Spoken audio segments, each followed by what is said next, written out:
Shalom. Sekali lagi shalom.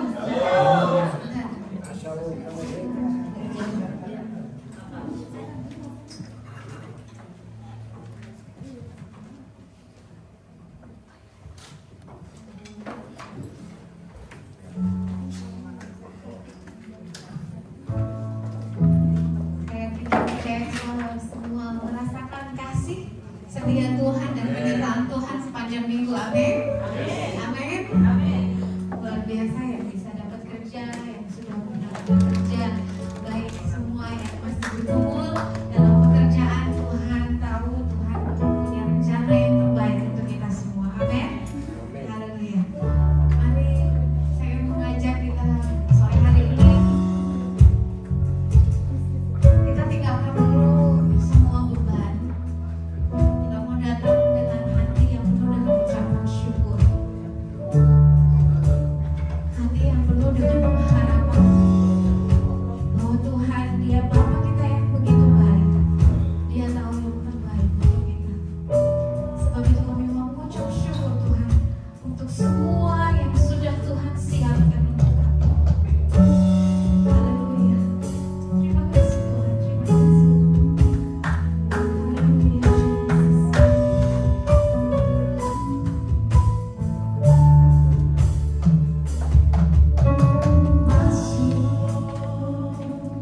Hadiratmu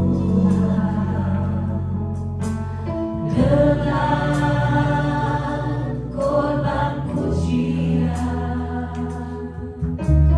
masuk hadiratmu Tuhan, berhiaskan kekudusan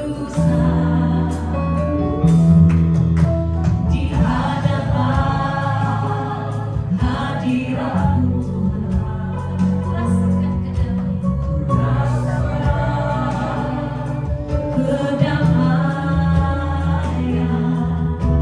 di hadapan hadiratmu Tuhan.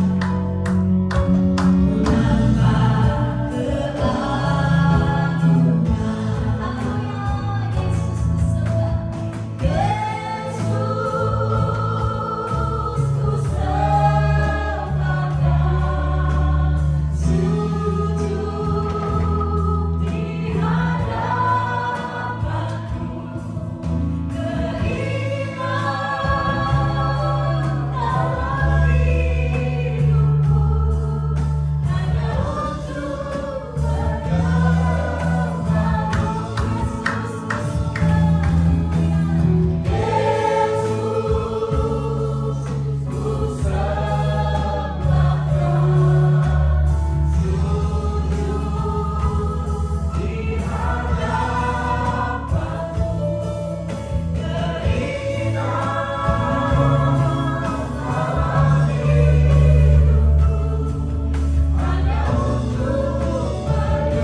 Haleluya, haleluya. Terima kasih. Haleluya. Mari berikan salam kanan kiri, katakan kita bangga punya Allah seperti dia. Haleluya.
Mampu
With all the struggle that she has in life, sometimes a lot of things that she really don't understand why it happens.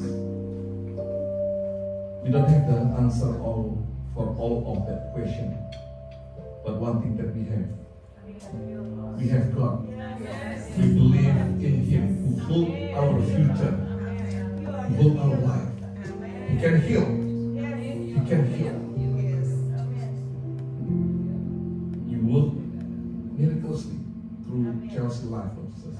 In the name of Lord Jesus Christ, let her see your miracle even more, and you work through her life and her life in the name of Lord Jesus Christ. Katakan anak kami Tuhan Mama dan juga kita dan juga Tiff yang sedang tidak enak badan dan hamba percaya. Kau berkati Ibu Betty, Kau berkati Lia yang raising these children, Lord Jesus. And we believe, Lord Jesus, they will nurturing them not only visibly but also spiritually. And today, Lord Jesus, your Holy Spirit fill them up. Penuhi mereka Tuhan dengan kepenuhan Roh sehingga kuasa Allah, the power of God will be real and become reality of their life. In the name of Lord Jesus Christ, all who believe says, Amen. Silakan dulu Bapak Ibu semuanya. Shalom. Hari ini Pak Okto akan bagikan firman Tuhan, Bapak Ibu semuanya. Jadi kita percaya hambanya diberikan satu pesan dan beban oleh Tuhan. Dan satu hal Bapak Ibu semuanya yang saya percaya ketika kita datang kepada Tuhan, kita percaya dengan sungguh, kita berharap sesuatu yang baru yang datang dari Tuhan. Dan kuasanya pasti bekerja melalui firman-Nya. Pak Okto silahkan. Tuhan Yesus memberkati.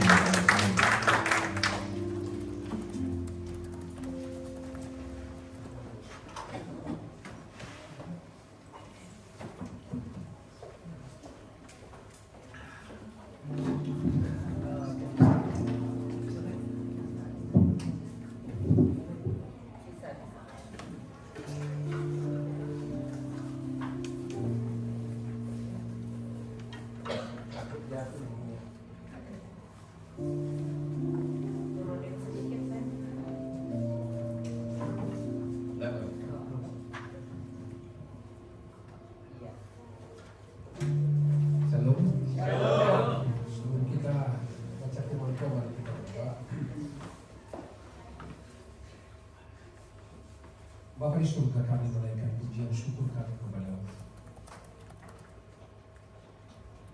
Terima kasih untuk anugerah-Mu dalam hidup kami.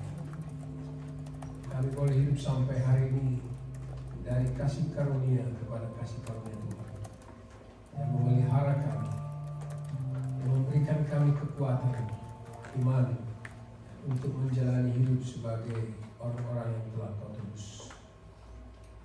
Kami berdoa kepada-Mu Bapa, kiranya Engkau menambahkan kami pengenalan akan Engkau,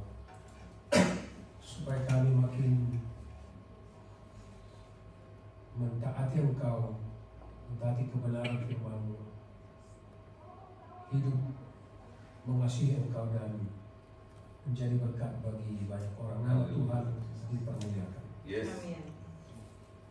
Bapa, layakkan kami sekalian untuk mendengarkan sabda-Mu, karena kami tahu firman-Mu adalah kebenaran yang hidup dan berkuasa. Khususkan kami hari ini, Haleluya. sehingga kami mendapatkan rema dari kebenaran firman Tuhan. Dalam nama Yesus kami berdoa mengucap syukur. Haleluya. Amin. Sudah kekasih dalam Tuhan Yesus Kristus, hari ini saya mau mengajak kita untuk mempelajari firman Tuhan dengan satu tema, salib dan kekristenan. Saya pasti sudah biasa mendengarkan tema-tema berhubungan dengan salib dan kekristenan, tapi ada baik sekali kalau memangnya setiap saat tentu kita diingatkan ulang tentang apa itu salib dan apa itu kekristenan. Kadang-kadang kita berpikir bahwa kekristenan itu sebatas agama yang tercantum di, kalau kita orang Indonesia, di KTP-nya itu tercantum agama Kristen. Bahkan ada kekeliruan jadinya di Indonesia bahwa agama itu Kristen sudah tersendiri sebagai agama dan Katolik tersendiri sebagai agama. Saudara perhatikan di KTP. Saudara KTP-nya apa? Ada yang Kristen, yang Katolik, ada Katolik. Jadi seakan-akan agama berhubungan dengan penyembahan kepada Kristus itu Kristen dan Katolik gitu. Nah, itu pemahaman umum yang diketahui orang tentang apa itu kekristenan. Tapi kita tidak boleh berhenti pada pengertian bahwa Kristen itu agama. Sesungguh-sungguhnya, sebenarnya dari awal bahwa kekristenan itu bukan agama.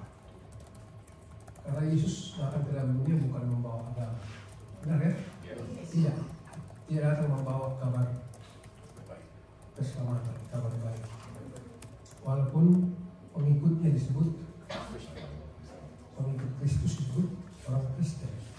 Pertama kali disebut di Antioquia ketika orang-orang pengikut Kristus telah tersebar karena penganiayaan, berkumpullah mereka dan mereka terlihat sebagai orang-orang yang berbeda dengan orang lain, sehingga mereka disebut Kristen. Dan itu sebenarnya awalnya adalah ejekan. Kristen, pengikut Kristus, ejekan. Ya, hari ini apa yang saudara tahu tentang Kristen atau kekristenan? Nanti bicara sama-sama. Kalau boleh kita bisa diskusi dari sayap kiri saya nih. Sayap kiri. Apa yang sudah tahu, siapa aja boleh, ibu, bapak, boleh. Apa yang sudah tahu tentang kekristenan? Sayap kiri. Nanti siap-siap sayap kanan ya. Tapi bukan pertandingan. Ya benar salah, nggak ada masalah. Yang sudah tahu sedikit menguji apa maksudnya tes ombak nih. Mengetahui sedikit ya, sejauh mana kita masing-masing mengetahui apa itu kekristenan. Ada? Hubungan pribadi. Nah, hubungan pribadi dengan siapa bang? Tuhan. Hubungan pribadi dengan Tuhan. Ya, kita untuk Kristus, hubungan pribadi dengan Kristus yang ini. Kekristenan itu apa nombor? Ada nombor saya dua di situ. Jalan untuk mengenal Tuhan melalui Kristus. Jalan untuk mengenal Tuhan melalui Kristus. Oke, ada lagi lain? Ada ibu.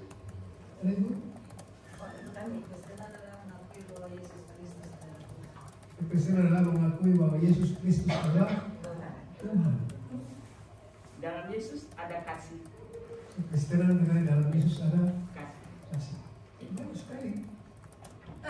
pemahaman-pemahaman. Saudara cari tahu ulang supaya lebih tambah banyak lagi pengetahuan kita tentang apa itu Kristen dan kekristenan. Kristen atau kekristenan tidak berhenti pada peristiwa masa lampau. Kalau dalam bahasa Inggris itu ada tensis ya. Jadi kalau kekristenan itu memang dia dimulai dari masa lampau, past tense. Ada nggak yang bisa memberikan contoh dalam bahasa Inggris kalimat past tense, tapi hubungannya dengan apa yang dikerjakan Kristus? Bisa nggak? Ada seseorang nggak?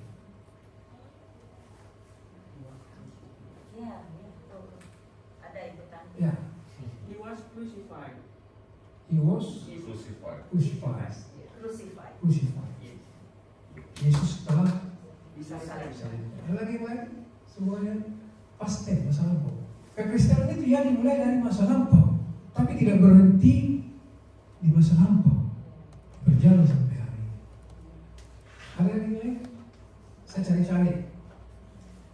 Jesus finished the work of salvation on the cross. Apa itu? Yesus telah menyelesaikan pekerjaan keselamatan di kayu salib. Ada lagi yang lain? He reconciled us to God through His death. Dia mendamaikan kita dengan Allah Bapa melalui kematiannya. Apa lagi? Kita mau melihat ke masa lampau tentang apa yang telah dikerjakan oleh Kristus. Jesus shed His blood so that we could be forgiven. Apa itu? Yesus mencurahkan darahnya supaya kita dapat diampuni. He suffered for our transgression and died in our place. Dia menderita karena pelanggaran kita dan mati menggantikan kita. Banyak ayat-ayatnya sebenarnya dalam perjanjian lama yang berhubungan dengan bahwa kekristenan itu adalah peristiwa masa lampau yang pernah dikerjakan oleh Yesus. Buat siapa? Buat saya dan saudara. Dalam hubungan saya pribadi, kekristenan itu berarti perjumpaan saya pribadi dengan Tuhan. Kapan? Kalau saudara dan saya hari ini ada di sini mengaku sebagai orang Kristen, itu berarti bahwa masa lampau, entahlah 2-3 hari yang lalu kita pernah mengalami perjumpaan secara pribadi dengan Kristus. Kan masa lampau kan, walaupun satu hari atau 1 jam yang lalu saudara berjumpa, mengalami perjumpaan pengenalan dengan Kristus, dengan cara Tuhan. Saudara mengalami perjumpaan dengan Kristus. Itu kekristenan, perjumpaan setiap pribadi. Dan tidak ada hukum yang baku bagaimana saudara-saudara mengalami perjumpaan. Tidak dirumuskan dan itu menjadi satu standar. Pengalaman perjumpaan saya dengan Kristus pada 20-an tahun yang lampau tidak boleh menjadi standar bagi saudara bahwa saudara harus seperti saya mengalami perjumpaan dengan Kristus. Tidak. Masing-masing kita. Tetapi Tuhan izinkan setiap kita mengalami perjumpaan pribadi dengan dirinya. Masa lampau. Sehingga kita dapat mengakui dia Tuhan dan Juru Selamat. Ya karuniakan kita iman untuk percaya kepada bahwa ya dia Tuhan dan Juru Selamat. Dan setiap orang yang mengaku percaya kepada Kristus atau mengaku saya orang Kristen pengikut Kristus harus mengalami perjumpaan pribadi dengan Kristus masa lampau. Itu kekristenan ya.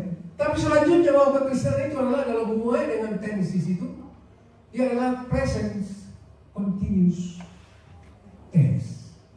Apa itu? Present continuous tense itu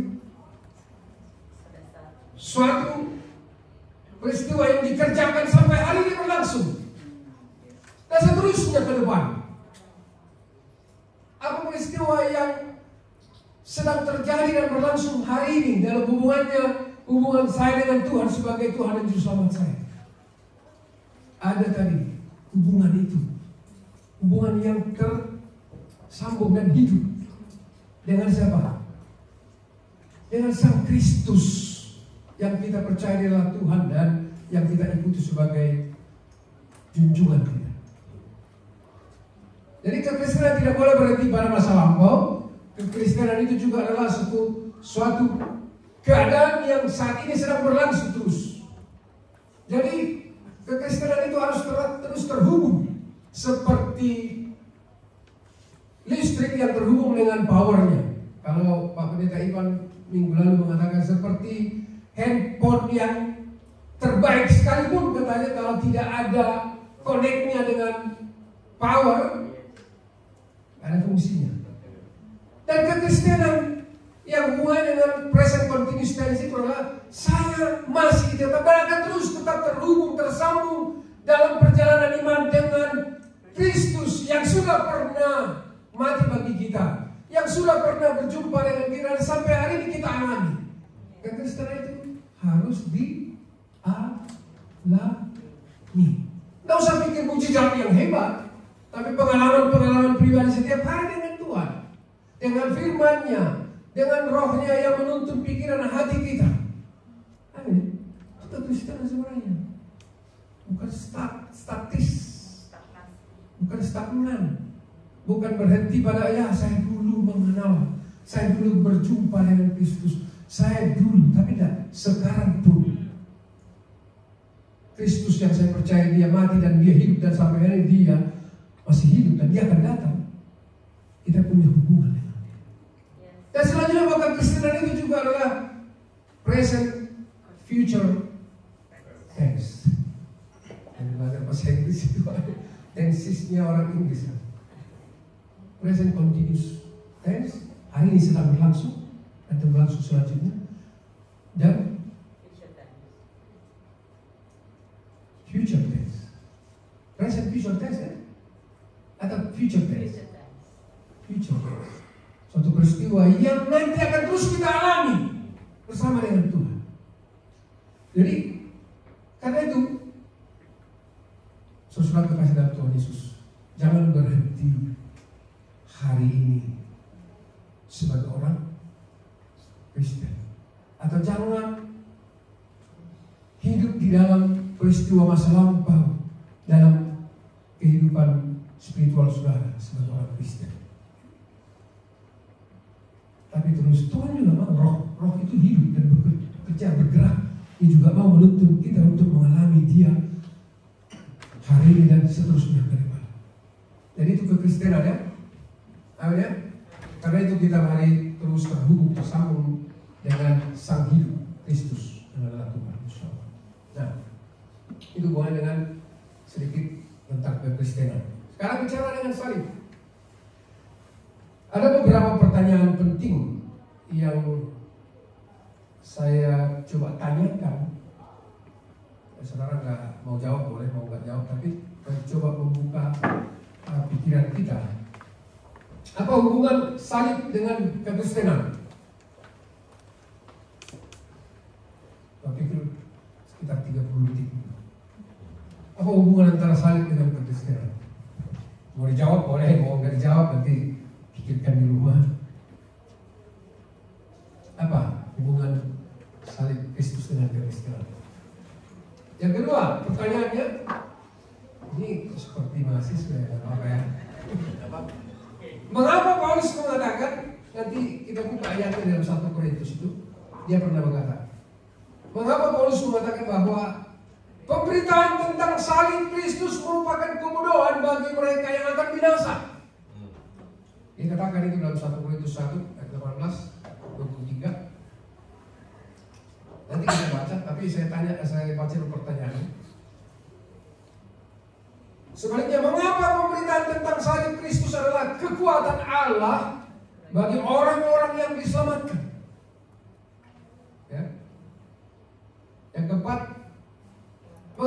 Paulus mengatakan bahwa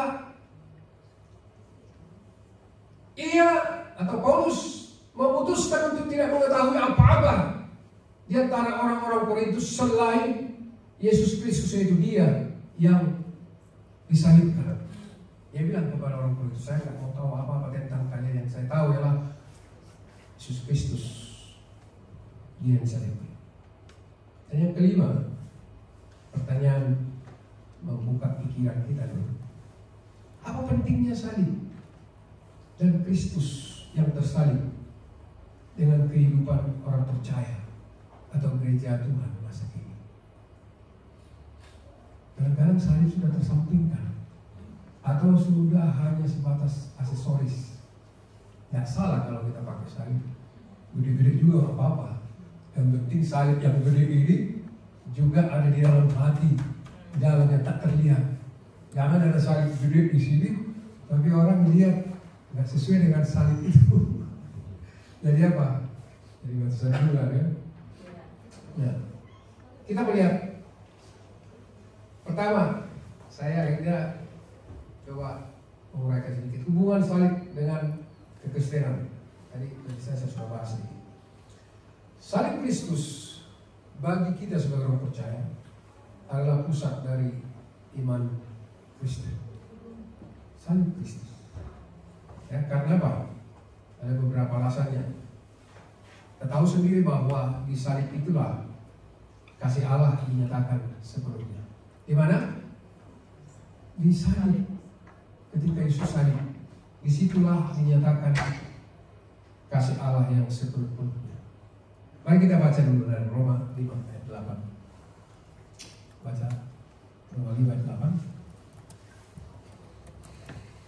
Sama-sama 1, 2, 3. Akan tetapi Allah menunjukkan kasih-Nya kepada kita oleh karena Kristus telah mati untuk kita ketika kita masih berdosa. Jadi Allah menunjukkan kasih-Nya kepada manusia, kepada saya saudara, oleh karena Kristus, ya, melalui Kristus, di dalam Kristus. Kristus telah mati untuk kita. Kapan? Waktu kita sudah benar? Ya. Ketika kita masih berdosa. Jadi salib Kristus adalah pusat dari iman Kristen. Ini alasan pertama, supaya kita lihat hubungan antara salib itu dengan kekristenan. Yang kedua, di salib itulah Yesus Kristus menumpahkan darahnya sebagai tebusan, menggantikan manusia berdosa. Jadi korban pengganti, korban pengganti yang menggantikan saya dan saudara sebagai orang berdosa yang seharusnya karena dosa kita harus mendapatkan hukuman, tetapi Kristus mengambil alih atau menggantikan saya dan saudara yang harusnya dihukum, ditimpakan kepada. Efesus 1 ayat 7. Kita baca sama-sama. Sebab di dalam Dia dan oleh darahnya kita beroleh penebusan, yaitu pengampunan dosa menurut kekayaan kasih karunia-Nya. Di dalam siapa? Di dalam Kristus. Dan oleh siapa? Oleh darah Kristus kita beroleh penebusan. Ya, mungkin ada waktu tertentu nanti belajar bagaimana konsep perjanjian lama tentang penebusan, tapi nggak dibahas di sini. Tapi menjelaskan kepada kita bahwa oleh darahnya kita beroleh penebusan. Penebusan itu yaitu pengampunan dosa menurut kekayaan kasih karunia-Nya. Yang ketiga, dalam hubungannya dengan hubungan salib Kristus dengan kekristenan, salib Kristus adalah pusat dari iman Kristen karena pada salib Kristuslah keadilan dan kasih Allah berjumpa atau bertemu. Nah, kalau minggu lalu ada Bapak Pendeta Michael Maturesi menjelaskan bahwa tidak boleh timpang pemberitaan bahwa kabar keselamatan ini hanya bersifat kasih. Tapi karya keselamatan Kristus itu tadi ya karena kasihnya sepenuhnya, kasihnya dinyatakan di salib, dan sepenuhnya keadilannya juga, bahwa Dia tidak mau membiarkan dosa dan pelanggaran itu karena Dia Allah yang adil. Dan bukti keadilannya juga dinyatakan di kayu salib itu. Pada salib Kristuslah keadilan dan kasih Allah berjumpa, bertemu. Ya? Roma 3 ayat 25-26. Mari kita baca sama-sama. 1, 2, 3. Kristus Yesus telah ditentukan Allah menjadi jalan pendamaian karena iman dalam darahnya. Hal ini dibuatnya untuk menunjukkan keadilannya, karena ia telah membiarkan dosa-dosa yang telah terjadi dahulu pada masa kesabarannya. Sampai situ ya. Maksudnya ialah untuk menunjukkan keadilannya pada masa ini, supaya nyata bahwa ia benar dan juga membenarkan orang yang percaya kepada Yesus. Jadi kita harus lihat, kita harus imani, kita harus pandang kepada salib itu, bahwa di sana ada kasih Allah, di situ juga dinyatakan keadilan Allah. Allah yang kasih tidak mau menghukum manusia berdosa. Allah yang adil, dia tidak mau membiarkan manusia lepas dari perbuatan dosa. Sepertinya dua sifat ilahi Allah ini bertentangan, tidak. Justru disitulah Allah Bapa menyatakan kasihnya dan keadilannya terlaksana dengan baik. Di mana? Di kayu salib. Kita bersyukur untuk hari itu. Allah itu adil. Dia harus menghukum atau menuntut hukuman atas dosa. Tapi Allah itu kasih adanya. Dia tidak menghendaki kematian manusia karena dosa. Maka Kristus Yesus menjadi jalan pendamaian. Dan jalan apa? Kristus menjadi jalan pendamaian. Oke, kita katakan. Kristus menjadi jalan pendamaian yang diutus oleh Bapa di surga. Nah, artinya bahwa kekristenan tanpa salib Kristus, ya, kekristenan tanpa kematian Kristus di kayu salib hanyalah ajaran moral yang tidak mendatangkan keselamatan bagi umat manusia. Ya, ajaran moral, baik ajaran moral baik, tapi ajaran moral tertinggi sekalipun tidak akan mendatangkan keselamatan. Mudah mengajarkan moral, tapi tidak mengajarkan adanya kepastian keselamatan. Kalau kekristenan tanpa salib Kristus, maka apa yang tanpa kematian Kristus itu salib. Kita jangan kosongkan salib itu tidak ada Kristusnya. Salib itu berarti Yesus yang mati tergantung di sana. Jadi tanpa kematian Kristus salib hanyalah ajaran moral yang tidak mendatangkan keselamatan bagi umat manusia. Sehingga adalah baik kalau gereja selalu mengkhotbahkan, memperdengarkan, menyerukan tentang salib Kristus. Salib dan kekristenan. Salib menjadi jalan keselamatan dan salib menjadi jalan rekonsiliasi. Apa itu rekonsiliasi? Berdamai kembali antara manusia berdosa dengan Allah yang kudus. Ya. Salib bukan sekedar lambang agama, tidak boleh berhenti di situ ya. Segede gajah pun kita taruh salib di rumah kita, tapi kalau tidak ada apa? Kalau tidak ada imannya kepada Kristus yang tersalib, tidak ada. Saudara pernah nggak? Saya dulu tahun-tahun berapa itu filmnya Roma Irama, saya masih ingat. Dia peran utamanya, ya. Jadi dia mau usir roh jahat itu semuanya. Pertama dipanggil ini, mempan dipanggil ini, mempan dipanggil juga, ditaruh juga salib, mempan. Oh, Irama datang, mempan, hilang setannya. Mas saya bilang ini. Oh ini kalau zaman sekarang penistaan ini. Penistaan, tapi orang Kristen nggak mau tutup penistaan ya. Nah, dia kan mau mengatakan bahwa salib gak ada apa-apanya. Ya, dia banyak juga film-film seperti itu juga. Film-film barat. Ada kuasa-kuasa gelap. Terakhir datang salib. Salib itu dipatahin juga. Oh nggak berdaya. Ya. Jadi Salib bukan sekedar lambang agama, tapi nggak ada salahnya kalau saudara saat salib di rumah saudara. Boleh juga. Tujuannya apa? Mengingatkan. Ketika engkau berpikir sesuatu dan merancang sesuatu yang jahat, contohnya jahat, yang tidak benar, ketika lihat salib itu, oh Tuhan, engkau telah menebusku di situ. Mengingatkan. Oh, saya takut buat salib di rumah. Orang yang tidak beriman pun ketika lihat salib ketakutan, saudara. Ada nggak? Ada di Indonesia banyak sekali orang ketakutan lihat salib. Orang tiap listrik yang berbentuk salib, oh bahaya. Tiap listrik atau tehel rumah ini ada salib itu gitu.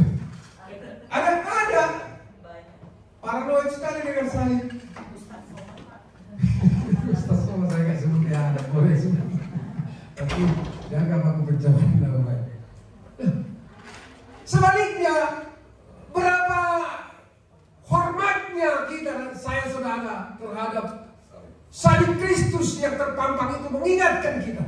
Maka setiap kali perjamuan itu supaya saudara baca 1 Korintus 11 itu dengan setiap kali kamu melakukan ini, memakan roti ini dan minum anggur ini, mengingatkan akan aku. Peringatan akan aku. Peringatan siapa? Peringatan akan siapa? Akan Yesus yang bagaimana yang mati di kayu salib. Peringatan akan aku. Jadi ini luar biasa loh. Maka setiap kali ambil perjamuan itu, nanti kita akan perjamuan.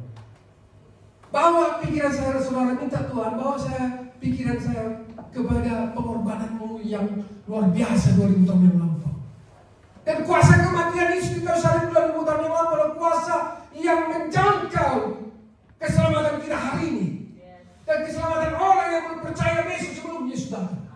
Di kuasa kematiannya.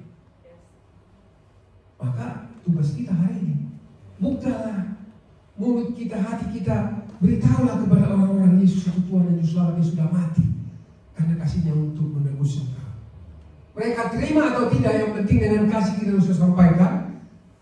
Kalau mereka adalah orang yang memang Tuhan kehendaki untuk diselamatkan, Tuhan melalui rohnya dan firman-Nya akan bekerja menuntun orang itu untuk percaya Yesus adalah Tuhan dan Juru Selamat.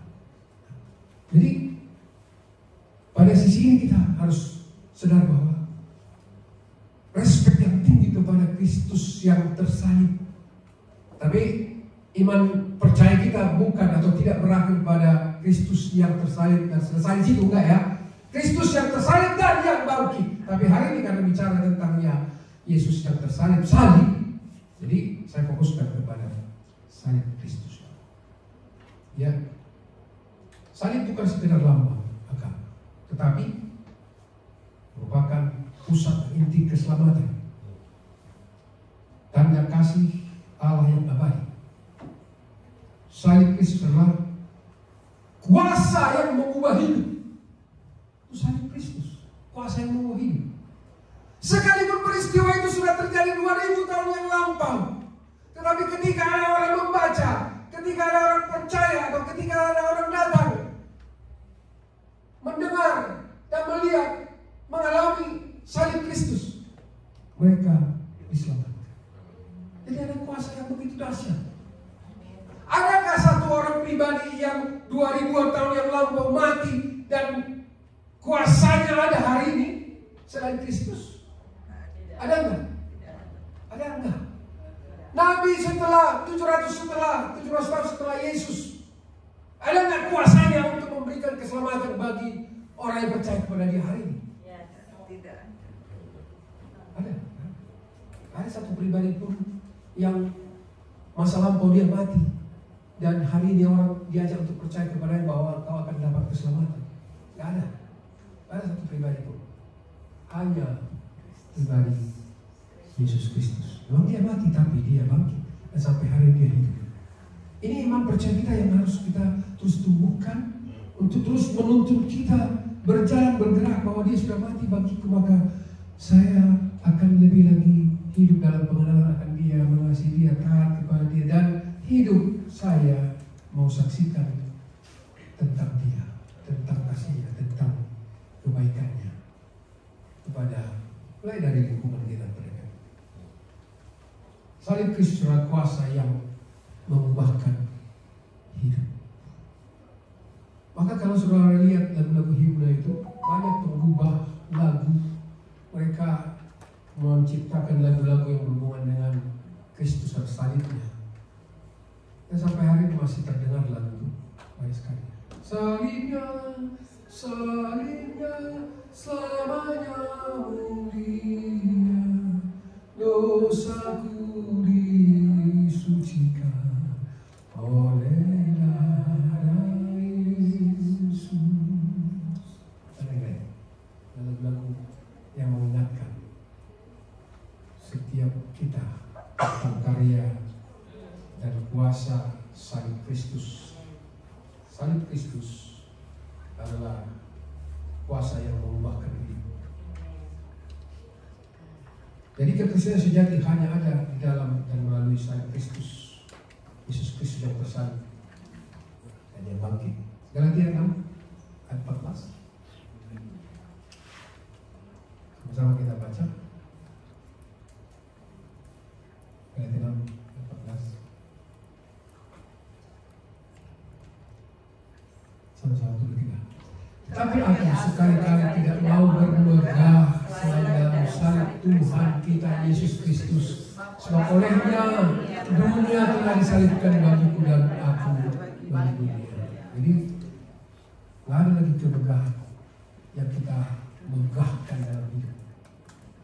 Kalau saudara bermegah, jangan bermegah lagi atas apa yang ada pada saudara.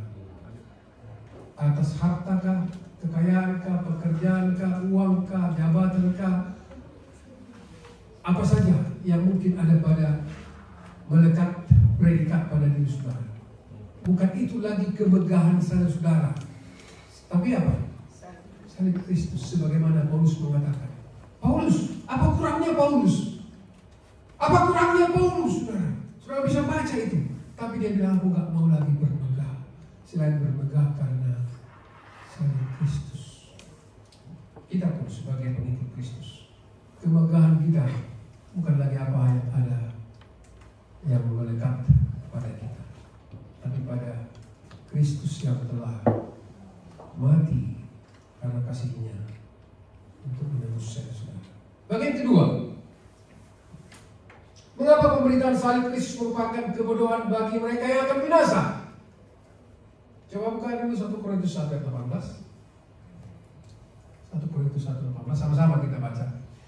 Sebab pemberitaan tentang salib memang adalah kebodohan bagi mereka yang akan binasa, tetapi bagi kita yang diselamatkan, pemberitaan itu adalah kekuatan Allah.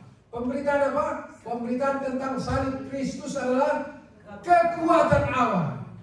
Kalau Pak Pendeta Ivan kemarin di WPM itu, kekuatan Allah yang menjadi andalan kita. Ya, jadi bahwa mengapa salib merupakan kekuatan Allah bagi orang-orang yang diselamatkan? Memang secara logik, secara logika berpikir manusia, kalau seseorang yang disebut Mesias atau penyelamat atau pembebas, ya kan, adalah seorang yang punya apa? Power, punya kuasa. Ya, namanya pembebas. Mungkin punya tentara, punya pasukan, punya kekuatan yang ekstra yang dapat menaklukkan musuh. Nah, itu penyelamat, pembebas, punya power, punya kekuatan. Bahkan dia tidak akan terkalahkan. Bahkan dia tidak akan sampai mati. Itu namanya penyelamat, benar kan? Nah, secara logik ya, benar. Kematian Yesus pada salib dianggap suatu kelemahan, dianggap suatu kegagalan, dianggap suatu peristiwa yang sangat memalukan. Buat siapa? Buat orang Israel ketika itu. Memalukan. Karena mereka menantikan seorang Mesias, seorang pembebas secara politis bagi mereka yang dijajah oleh bangsa Romawi ketika itu. Masa iya dia Mesias kita mati? Ya, logik ya? Logik.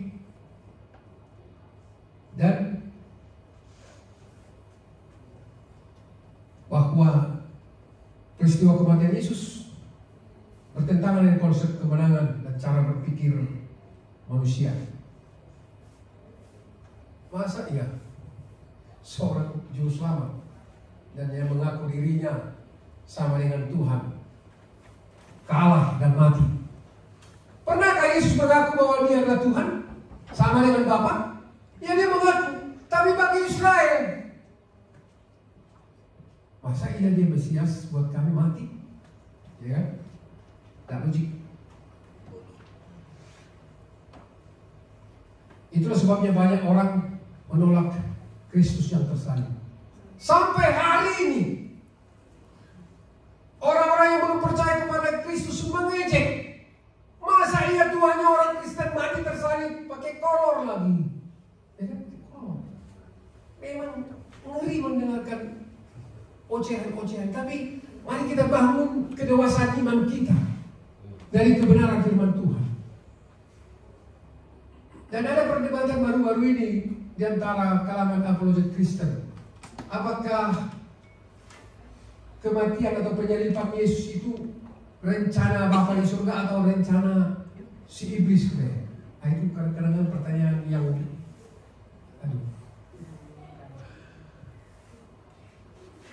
yang jelas bahwa Allah punya rancangan kekal untuk keselamatan. Ya. Tapi yang kita mau lihat, banyak orang menolak Kristus. Tapi hari ini ketika saudara ada di sini sebagai orang yang sudah beriman kepada Kristus, yang sudah berjumpa dengan Kristus masa lalu dan hari ini masih akan tetap percaya kepada Kristus sampai ke depan, berbahagialah saudara. Amin. Bahagialah saudara. Karena itu tambahkan terus pengenalan saudara akan kebenaran, akan Kristus itu. Supaya itu yang terus menggairahkan kita untuk terus mengikut dia, mengiring dia dalam kesetiaan. Adapun penderitaan, adapun kesulitan, adapun pergumulan, tidak akan pernah itu melampaui karya keselamatan Kristus yang Tuhan sudah kerjakan bagi kita. Amin. Nah, ini harus sadar. Jadi Tuhan pun tidak apa-apa izinkan kita mengalami penderitaan, pergumulan. Tapi mindset kita sudah berubah bahwa kita memandang kepada Kristus yang sudah menyelesaikan semua 2000 tahun lampau di kayu salib. Ya.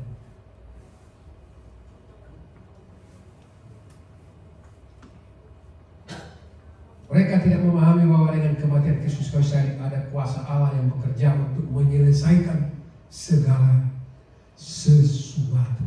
Ya, menyelesaikan segala sesuatu ya.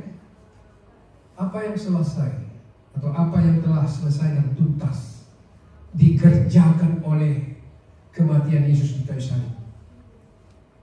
Ya, apa kira-kira? Perkataan ya, ada perkataan terakhir yang diucapkan oleh Yesus di kayu salib ketika dia mati di kayu salib. Sebelum dia mati dia perkataan terakhir. Sudah selesai, tetelestai. Sudah selesai. Yohanes 19 ayat 30 itu.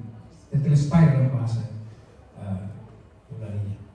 Artinya sudah tuntas, sudah dibayar lunas, sudah genap seluruhnya. Apa yang sudah genap? Apa yang sudah dibayar? Apa yang sudah lunas, tuntas? Banyak hal. Semuanya.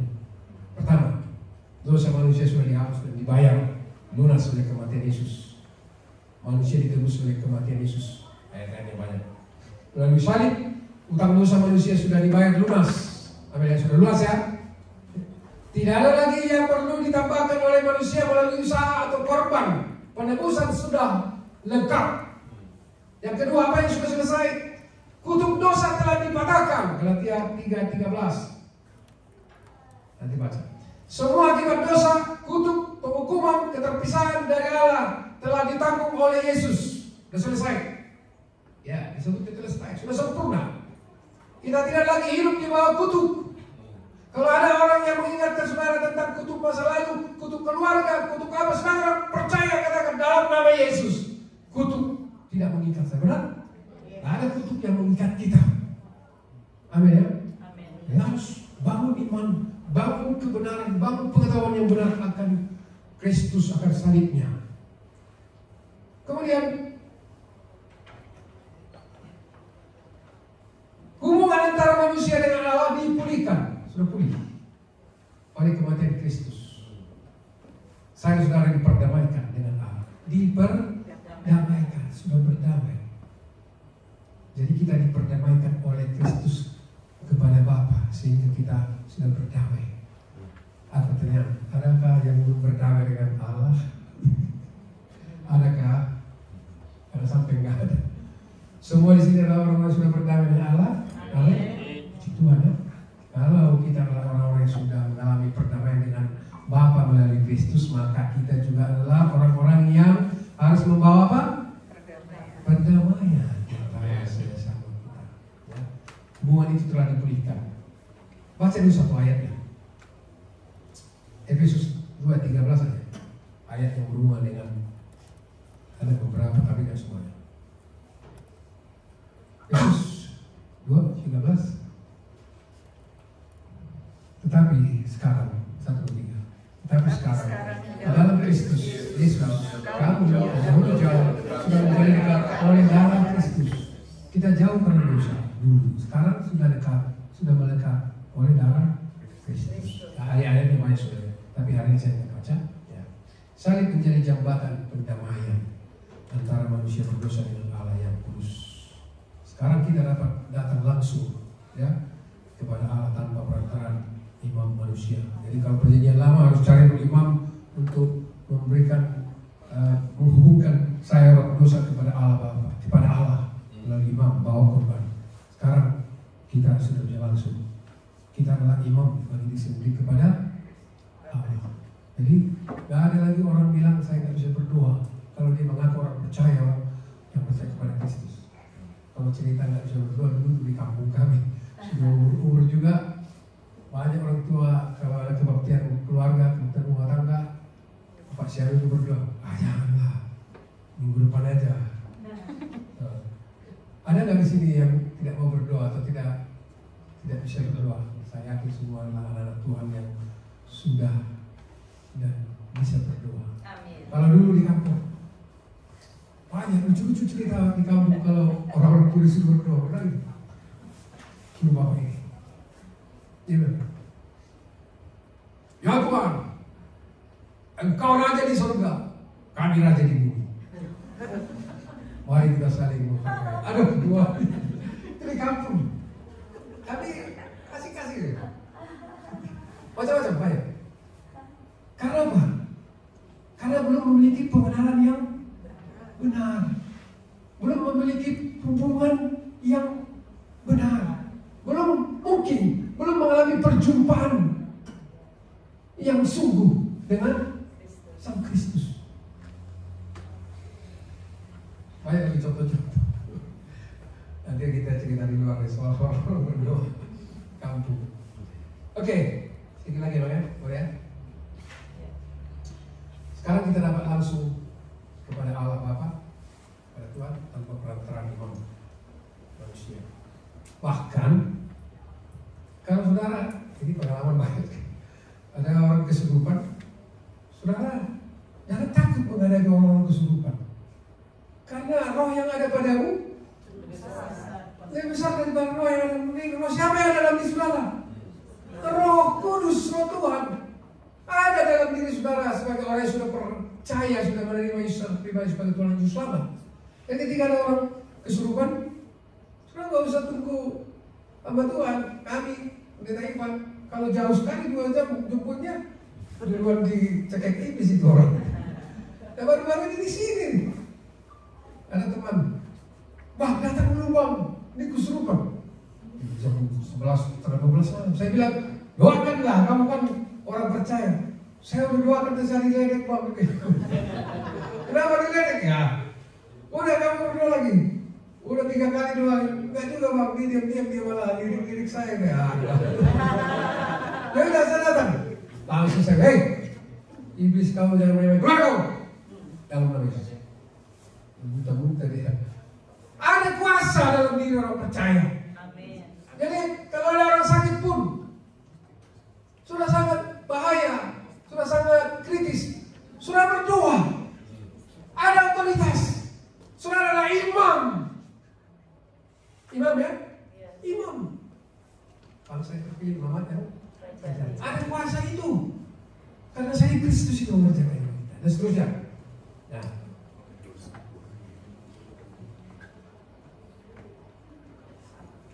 Oke, yang berikutnya terakhir.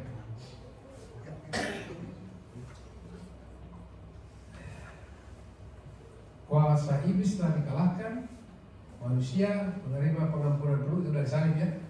Jalan keselamatan telah dibuka, janji hidup kekal dijamin, manusia dimerdekakan menjadi anak-anak Allah, kasih Allah dinyatakan secara sempurna. Banyak sekali yang telah dikerjakan sempurna oleh Kristus. Nah, pengharapan kita ialah kedatangannya kembali. Dia akan datang kembali. Dia yang sudah mati, bangkit, naik kembali ke surga, duduk sebelah kanan Allah Bapa yang Maha Kuasa dari sana, dia akan datang kembali untuk menghakimi orang yang hidup dan yang mati. Mari kita menunggu penantian dengan mempersiapkan hidup kita menanti kedatangannya kembali sebagai Raja, Hakim yang agung. Dan sebagai orang-orang percaya, kita persiapkan diri dengan sebaik-baiknya menyambut kedatangannya. Sebelum dia datang dan dia berikan kita hidup dalam hidup yang sebentar hari ini. Mari tetap kita kerjakan pekerjaan kita, tapi jangan lupa bahwa hati dan pikiran iman kita tetap tertuju kepada Kristus, dia yang akan datang. Dan pada akhirnya bahwa mengapa Paulus mengatakan aku telah memutuskan untuk tidak mengetahui apa-apa di antara kamu selain Yesus Kristus, yaitu dia yang disalibkan. Itu yang tadi. Tidak ada yang lebih berkuasa daripada salib Kristus. Hikmat orang Yunani tidak ada apa-apanya. Ibadahnya orang Yahudi tidak memberikan keselamatan. Yang memberikan keselamatan adalah Kristus yang bersalib yang telah mati.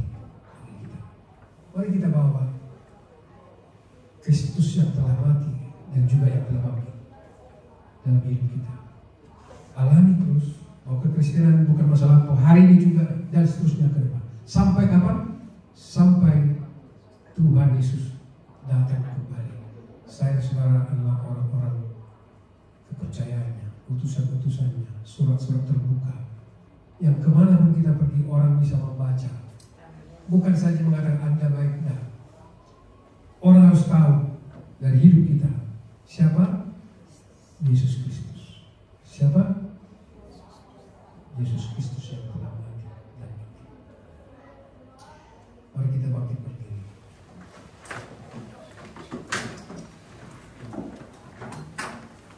Tuhan mau kita berjalan bersama-sama dengan Dia setiap saat sampai ke akhir. Ada satu lagu, tapi lagu ini sering dinyanyikan dalam lagu pernikahan. Tapi saya coba baca ulang, ternyata itu bukan lagu pernikahan, walaupun agaknya cocok. Tapi saya nyanyikan supaya kita diingatkan bahwa kita harus berjalan bersama dengan Kristus setiap saat sampai seterusnya. Hari bahagia.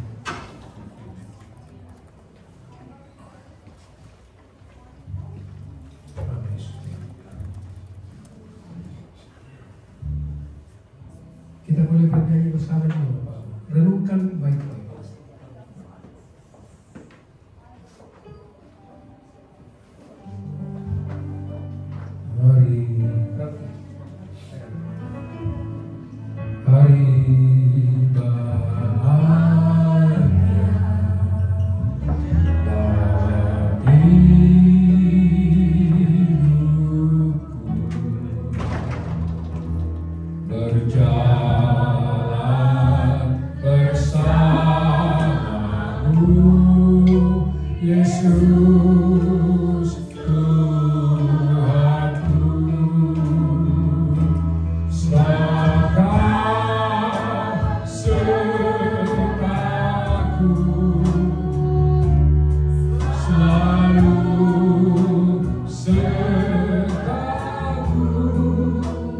Sertaku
Mari melangkahlah bersama dengan Tuhan, jangan ragukan Dia.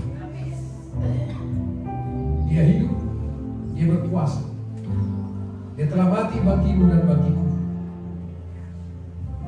Dan kuasa kematiannya adalah kuasa yang mampu memberikan kita kekuatan untuk menjalani kehidupan.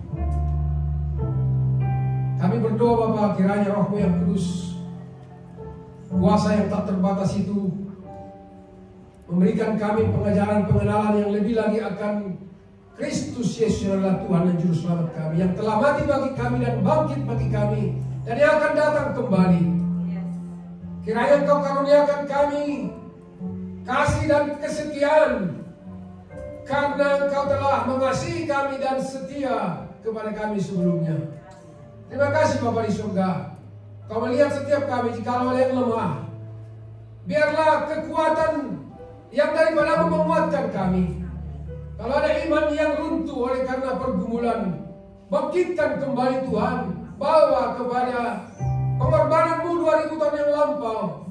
Dan izinkan setiap kami mengalami Engkau hari ini ke depan, bahwa Engkau Tuhan yang hidup, Tuhan yang berkuasa, Tuhan yang tidak pernah berhenti menyatakan kasih dan kebaikan-Mu dalam hidup kami. Terima kasih Bapa di surga. Kami mengucap syukur untuk firman-Mu hari ini. Kiranya Tuhan memberkati kami sekalian. Demi nama Tuhan Yesus Kristus, pemilik kebenaran firman Tuhan, kami berdoa mengucap syukur. Haleluya. Yang percaya katakan amin. Silakan duduk.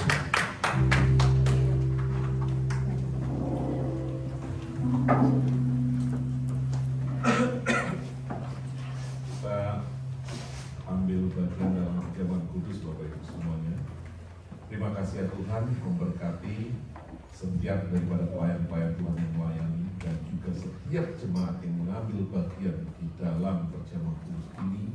Sehingga perjamuan kudus ini Tuhan nyata kuasa-Mu bekerja atas kehidupan setiap daripada kami, karena kami menjadi satu dengan Engkau, satu di dalam kematian-Mu dan satu di dalam kebangkitan-Mu. Kami hidup di dalam kehidupan yang baru.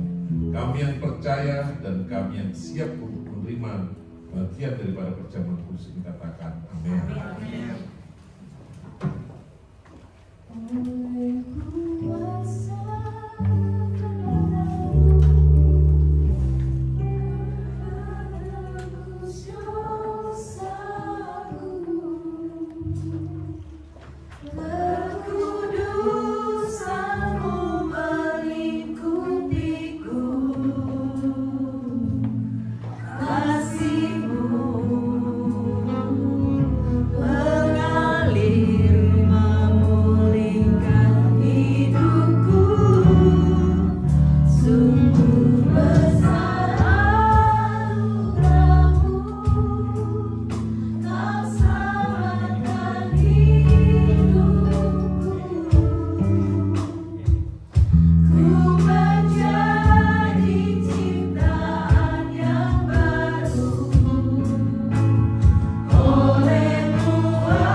Sungguh-sungguh percaya bahwa kita yang percaya kita menjadi satu di dalam kematiannya di atas kayu salib, maka kita juga menjadi satu di dalam kebangkitannya, dan kuasa itu bekerja dalam kehidupan setiap kita yang percaya. Oleh karena itu ketika kita mengambilnya, kita bukan hanya melakukan rutinitas awal bulan, tapi kita dengan iman, kita percaya. Makanya kita punya satu ekspektasi, punya satu pengharapan, punya satu keyakinan iman bahwa salib itu yang hari ini dilambangkan melalui perjamuan kudus ini, di mana daging dan darahnya yang tercabik dan tercurah menjadi satu dengan kita, maka kuat kuasa yang sudah mengalahkan setan, mengalahkan maut, mengalahkan dunia, dan kita menang atasnya karena kita hidup dalam kehidupan kebangkitan yang penuh dengan kuasa Allah. Kita angkat tinggi-tinggi roti di atas tangan kanan. Sebab apa yang telah kuteruskan kepadamu telah aku terima dari Tuhan, yaitu bahwa Tuhan Yesus pada malam waktu ia diserahkan mengambil roti, dan sudah itu ia mengucapkan syukur atasnya. Ia memecah-mecahkannya dan berkata, inilah tubuhku yang diserahkan bagi kamu, perbuatlah ini menjadi peringatan akan aku. Mari kita makan di dalam nama Tuhan Yesus Kristus. angkat cawan tinggi-tinggi di atas tangan kananmu. Demikian juga yang mengambil cawan sesudah makan lalu berkata, cawan ini adalah perjanjian baru yang dimateraikan oleh darahku. Perbuatlah ini setiap kali kamu meminumnya, menjadi peringatan akan aku. Mari kita minum di dalam nama Tuhan Yesus Kristus. Terima kasih Tuhan. Kami sungguh percaya kami telah sembuh. Kami sungguh percaya kami telah diselamatkan. Kami sungguh percaya kami telah dibebaskan. Kami sungguh percaya kami telah dilepaskan. Bahkan hari ini kami sungguh-sungguh percaya dan menyerahkan hidup kami ke dalam tangan kuasa-Mu, sehingga kuasa itu bekerja Tuhan, beracara. Kekuatan kami bukan kuat kuasa kami. Kekuatan kami adalah kekuatan Tuhan, dan kuat kuasanya yang bekerja di antara kami. Kami menang Tuhan, kami menang dalam kehidupan. Terima kasih ya Tuhan, di dalam nama Tuhan Yesus Kristus. Kita yang percaya, kita yang terima kuasa itu katakan amin. Silakan duduk Bapak Ibu semuanya. Amin. Saya kira percaya kita semua diberkati ya, amin. Akhirnya melalui firman Tuhan kita perjalanan di sini Tuhan memberkati kita semua. Akan memberikan persembahan. Sungguh bangga Bapak, kita masih berjaya.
Shalom jemaat Tuhan, salam sejahtera bagi kita semua. Selamat datang di GBM Sampel. Kami menyambut kedatangan saudara. Berikut warta mingguan GBM Sampel. Ibadah raya GBM Sampel Mama Park setiap hari Minggu jam 5 sore waktu Melbourne. Lalu di GBM Sampel Mama Park setiap hari Minggu jam 10.30 pagi waktu Melbourne. Ibadah raya setiap hari Selasa jam 10.30 di GBM Sampel Lexington. Pemuritan dilayani oleh Pastor Ivan Sitompul setiap hari Selasa jam 8 malam waktu Melbourne dan jam 4 sore waktu Jakarta. Hari Kamis ada ibadah menara doa jam 5 pagi. Bagi dewasa muda, mari bergabung dalam ibadah tengah minggu. Dan di hari dan jam yang sama kami mengundang Anda dalam ibadah 738 Persekutuan Keluarga. Annual General Meeting yang akan dilaksanakan pada hari Sabtu tanggal 11 Oktober 2025 pukul 6 sore sampai selesai bertempat di gedung ECL. Bagi saudara yang ingin memberikan persembahan atau persepuluhan secara digital, silakan lihat pada nomor yang ada di layar atau scan QR Code yang ada di amplop persembahan. Sekian warta gereja Ensemble minggu ini. Tuhan Yesus memberkati.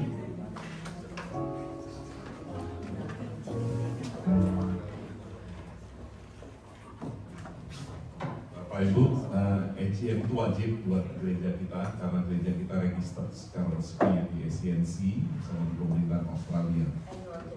Jadi setiap tahun itu ada rapat, kalau dalam perusahaan itu rapat pemegang saham. Di Bapak Ibu itu pemegang saham yang begini, dianggapnya Bapak Ibu semua. Jadi AGM itu Annual General Meeting itu wajib untuk ada setiap tahun. Jadi siapapun diundang karena you are the stakeholder and stockholder, itu bahasanya. Jadi kita pemegang sahamnya itu dianggapnya di sini. Itu aturan Australia Bapak Ibu semua. Jadi gereja kita ngikutin aturannya. Semua gereja kita kecil-kecil dimanapun satu-satu itu semuanya register Bapak Ibu semua. Tidak ada satupun yang tidak register. Jadi makanya kita punya power, otoritas untuk mengeluarkan surat, untuk mengeluarkan apa saja sebagai satu gereja di Australia Bapak Ibu semuanya. Jadi bukan gereja-gerejaan, tapi gereja yang punya betul-betul secara legal ada Bapak Ibu semuanya. Makanya kita tidak main-main. Dan nanti saya ajarin kalau Bapak Ibu ikut, itu di dalam situ ada dua istilah yang paling utama. Nanti di dalam AGM Bapak Ibu semuanya mempertanyakan dan mengusulkan, namanya gitu Bapak Ibu. Mempertanyakan itu jadi kayak ketua bendahara, terus ketua. Jadi kita ini punya ketua organisasi juga Bapak Ibu semuanya, bendahara, ketua organisasi, sekretaris. Boleh kita tanyakan pekerjaan mereka dan boleh kita usulkan untuk kedepannya Bapak Ibu semuanya. Nah itu aja, mari kita bangkit berdiri Bapak Ibu semuanya.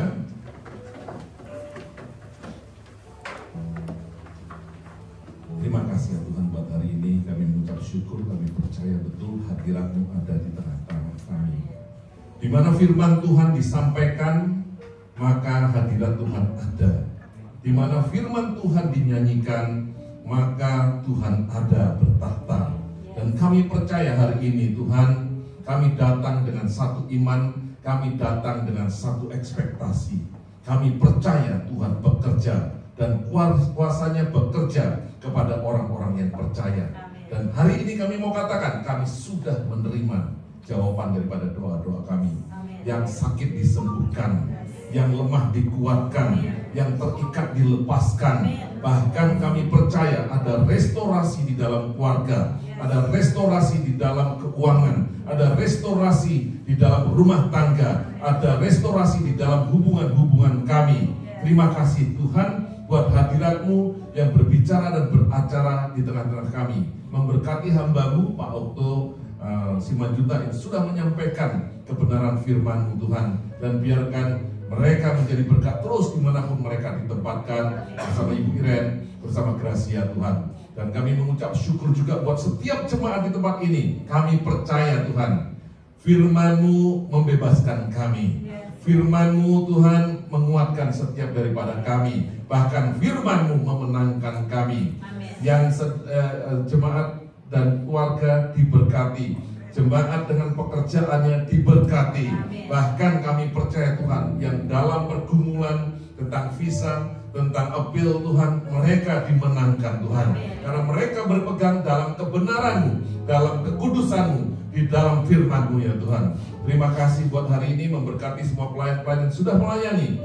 Dan kami percaya upah mereka besar, dan penyediaan Tuhan sempurna atas kehidupan mereka. Kami mengangkat tangan kami ke atas ya Tuhan.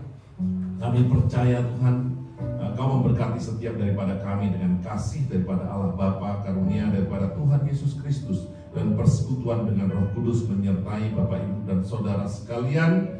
Dan kami percaya hari ini kami berjalan dengan kuasa sebagai orang-orang yang percaya, menjadi orang Kristen dan orang-orang yang percaya kepada salib Kristus. Kami yang percaya katakan amin. Jadi sambil selamat hari Minggu, Tuhan memberkati.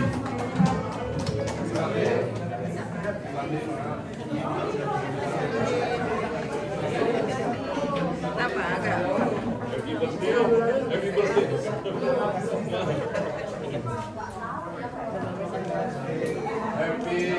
Sunday.